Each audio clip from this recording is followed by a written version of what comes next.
This is Madia Mem, have 3 children and 1 husband.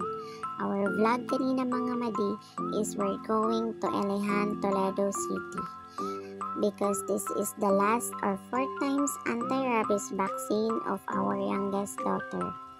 So sa case ng anak ko mga madi, makikita niyo yung first vlog ko na bakit ako napa-inject ng anak ko.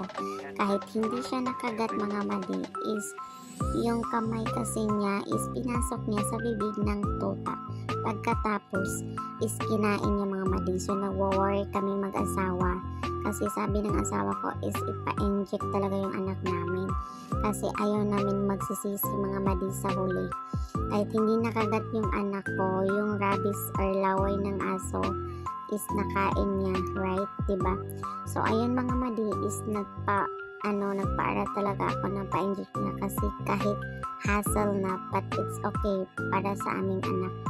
So ayun mga madi, nagmamadali umuwi yung anak ko kasi alam ko na nasa mind niya yung sinabi ko kanina na papunta pa lang kami sa Ilihan or sa center is sinabi ko na bibilhan ko siya ng toy pag-uwi pagkatapos niyang ma-inject. So yung pang 3 times kasi kami pumunta dito is pagkatapos niya ma-inject mga madi is binilan ko siya ng pagkain tsaka toy. Kaya yun, pang 4 times naming balik is hindi niya talaga nakakilimutan mga madi. So lumiko talaga siya sa tindahan mga madi at sinabi ko pag uwi na lang natin. So ayan, pagbalik namin is lumiko talaga siya mga madi, no?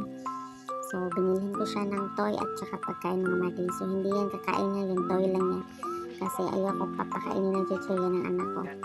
Kaya yun mga madi, ayoko kasing matutrauma siya sa injection at gusto ko makakalimutan niya. So pagkatapos mga madi, inuuwi ko yung anak ko sa bahay ni mama. Tapos pumunta ako sa bahay na saan kami nagpatayo ng bahay kasi nagdala ako ng snacks para sa